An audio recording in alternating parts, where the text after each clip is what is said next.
Kids as young as 6 months old are now eligible for the COVID vaccine. A story we've been talking about all morning. It's big news. Parents can start making appointments as early as today, right now, if you wish.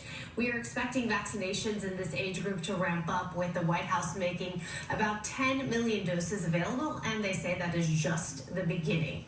So Dr. Lauren Crosby practices medicine at LA Pierre Pediatrics in Beverly Hills. She joins us this morning to discuss some of this. I know so many parents have a lot of questions about what this means and what is the best decision for their child. Good morning to you. Thank you for being with us. Good morning. So let's begin with, if those are interested in getting this shot for their child, where can they get the shot today? So a lot of people can get it at their own doctor's offices. They can also go to myturn.gov, and that may be a good way, if they're not sure where to go, to find it. At this point, you've got the Pfizer and the Moderna as an option. People say, which is better, doctor? So, we do not have a preference. What we're telling parents and what the message is from the American Academy of Pediatrics is get whatever is available to you. So many doctors' offices will only be stocking one type, or various locations will only be stocking one type. We do plan to have both at our office, but that's not necessarily true everywhere. So one is get whatever's available. Two is you may want to always, of course, talk to your doctor, because they may have some more information for you. There is information, though, because they are different. So the Moderna is 2 doses, 1 month apart, whereas the Pfizer is 3 doses. The first 2 are 3 weeks apart. The last one is 2 months after the second dose. So it could take you a little bit longer time to get that good immune response. So if you really want to get it done, don't feel like you can go back for 3 shots, worried about your kid getting 3, the Moderna might be a choice for you, but overall they're both very effective. Okay, and then let's talk side effects, because some parents are concerned about some of the side effects that can occur as a result of the vaccine. Sure. Well, first of all, what's been found is the side effects are similar to all the standard childhood vaccines. So there hasn't been any safety signals. There haven't been any cases of myocarditis in these little ones in the studies. What we do see are things like we typically see, and what adults probably went through as well, many did. Fever, sore arm, maybe redness at the injection site, maybe headache in kids that are old enough to tell you, and fussiness for littler ones. So those are standard, but they are mild, they are short-lived, and they may last 1 day or maybe 2.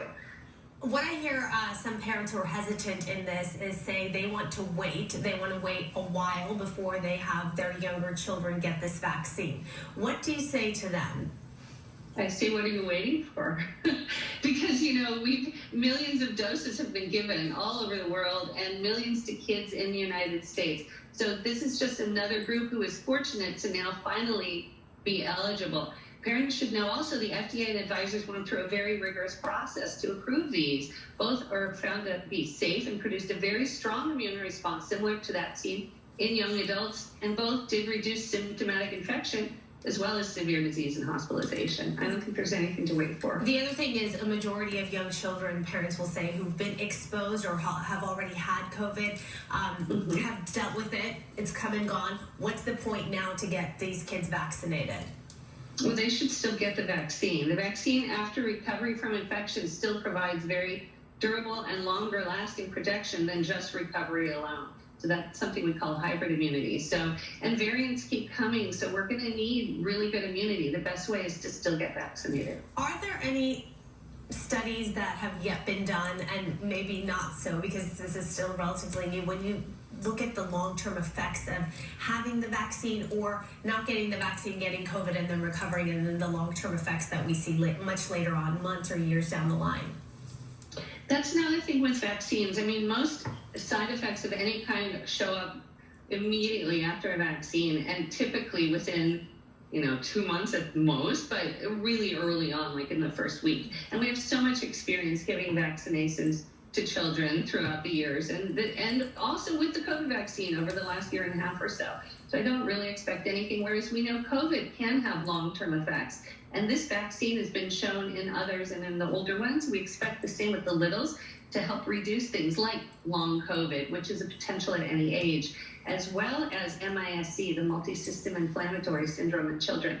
COVID is unpredictable. Really, the vaccine gives you a lot more control. You can know what you're doing and can get something much safer. Real quick before we let you go, just because the video we were showing, kids were getting the vaccine in their arm as well as their thigh. I just want to make sure there's clarity and people aren't confused. The younger children are the ones who will get the vaccine in their thigh. Is that correct? That is correct. Yes. Yeah. Okay. We give it in the littler ones in that meaty thigh. Yes, delicious meaty thigh. I remember that well. Dr. Crosby, thank you so much for your time. We appreciate all the info. Thank you. Take care.